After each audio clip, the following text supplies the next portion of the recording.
We all love playing computer games. Some people, well, more than others, admittingly. And oftentimes, computer game creators will provide secret locations within the game for gamers to find all by themselves. But sometimes they do too good of a job hiding these locations, as a lot of gamers can quite easily miss them, like in games such as Fallout, World of Warcraft, and Half-Life. Today, we're discussing secret video game locations hardly anybody found. First up, it's Half-Life. Stay tuned. Back in 1998, Valve Corporation introduced one of the most beloved games of all time in Half-Life. It was an instant hit and featured the character Gordon Freeman, a scientist battling to get to the bottom of what had gone wrong at the Black Mesa research facility. Periodically throughout the game, Gordon is either aided or more often hindered by a mysterious figure known as Gabe Newell, the company founder. Gabe, or Gaben as he's often referred to, appears randomly throughout the game in inaccessible places, observing Freeman and what's happening at various points of the game. But not many people know there's a room known as the Gabe Newell Room, which players can access, which features Gabe's face plastered all over the walls, an apparent joke on Freeman by Gabe. It can be accessed in Chapter 3, Unforeseen Consequences, by clipping out of bounds. Towards the beginning of the game, Gordon descends down a cargo elevator, and once at the bottom, you can use the command no clip to go out of bounds and fly through the room. It's a pretty bizarre Easter egg that can easily be missed, and actually took quite a long time for anyone to even discover following the game's release. Were you a Half-Life fan? Let us know down below. Next up, we're talking World of Warcraft, a game which needs no introduction. World of Warcraft has garnered cult status in the gaming world after millions and millions of players have trawled through the thousands of square miles and hours of gameplay over the years, so it's quite surprising there's still a little known hidden secret in the game. What appears to be an inaccessible crypt exists within Morgan's plot, known as the Room of Upside Down Sinners. A sinister-looking room, it's located behind the Tower of Karazhan and can be entered by solving the riddle of Lucid Nightmare. It features skeletons hanging from the ceiling, probably where the name comes from, right? Some gamers have claimed the room was an unfinished part of the game,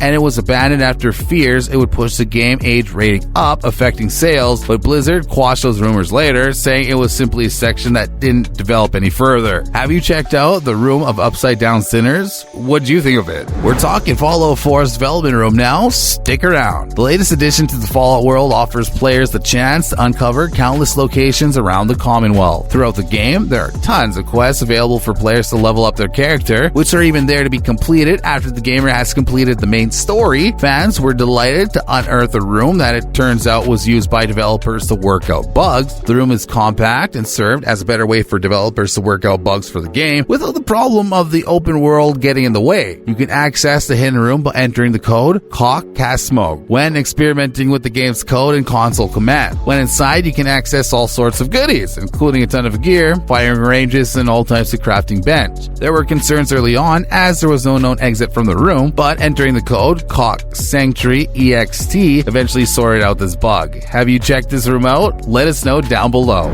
GoldenEye 007 is up next. Stay with us. This one was an absolute revelation in the world of first-person shooters when it first dropped back in 1997 and served as a blueprint for all future games adapted from movies. It says a lot about it when it's still revered throughout the gaming community to this day. In the very first mission, some eagle-eyed gamers spotted a distant island, apparently cut off from the main base through the scope of the sniper rifle. It seemed inaccessible, but it turned out that wasn't quite the case. You can get to the island by clipping out of the map, which uncovers an unused section of the game's opening dam level, which unearths secret level segments on the other side of the level boundaries. Once players got to the Golden Island, it turned out to be a little disappointing as it literally serves no purpose. There are no enemies, nor are there any friends or secret weapons lying around. When asked what the purpose of the island was, Rare claimed they would have had to code a boat ride to pick up some armor, but didn't end up bothering. Cheers, guys. Next up, it's GTA 3. The GTA series was a game changer when it first dropped, and it's still one of the most popular games to this day. In the third game of the franchise, which is possibly the one that really set the game apart from others, it opens up by Claude being double-crossed by his fellow criminals during the bank robbery. The player doesn't usually return to this part of the game, but you actually can when fiddling about in the game's open world. This was the first GTA in 3D, and there were a lot of things that had never been done before. Flying vehicles, for one, weren't meant to be included, but the dodo found in Liberty City, which wasn't initially supposed to fly fly due to limitations of the renderware engine, can actually take to the skies. It's possible by keeping the plane as level as possible, which takes advantage of some of the game's bugs. You can also fly out of bounds to discover the game's opening. What's your favorite game in the GTA franchise? We're looking at Batman Arkham Asylum. Stay tuned. This one had many fans claiming it was one of the best games Batman had ever appeared in, and, well, we'd have to agree. There were fun references to past stories, audio tapes available to find throughout, and you could even come across a hidden Easter egg which would follow up in the game's sequel. We hadn't really had a super successful superhero game until this point, so it was pretty brave to include it, and it was also pretty difficult to find. You could unearth a little sneak peek of the sequel by finding an explodable wall in Warden Quincy Sharp's office. You have to look around for it, however, as it doesn't appear on our Cape Crusaders detective vision, but once you do, you'll find structural plans for the walled off section of Gotham that we know will be the site of the super prison. Did you find this one when you first played Batman Arkham Asylum? Let us know down below.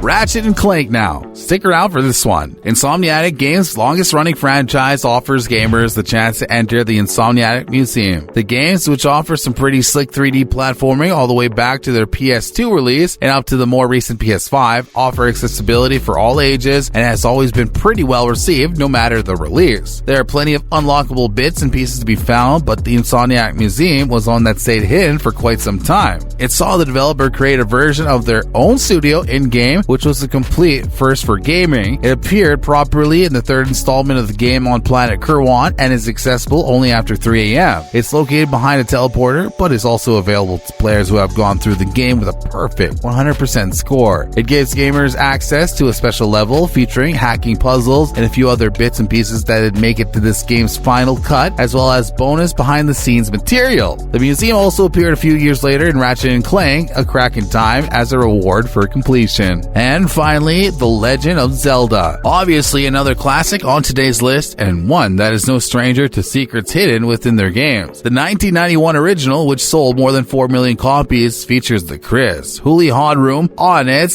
SNES version. Nintendo Power Magazine held a competition where the winner would have their name featured somewhere in a future game, and the makers decided to have the winner's name, Chris Huli Han, featured in their secret room. The room can only be located if the SNES game happens to crash between other locations, which must have been a bit of an anticlimax for Mr. Huli Han. The room, which contains 45 rupees, also makes an appearance in later game versions. A Link to the Past and 4 Swords. Are there any hidden bits and pieces in any other games you know of that we missed on our list today? Please let us know down below. As always, thanks for tuning in today, and remember to stop by next time for some more fun in games. Also, why not do us a solid and like and share our videos today, and don't forget to subscribe to our channel. Bye guys.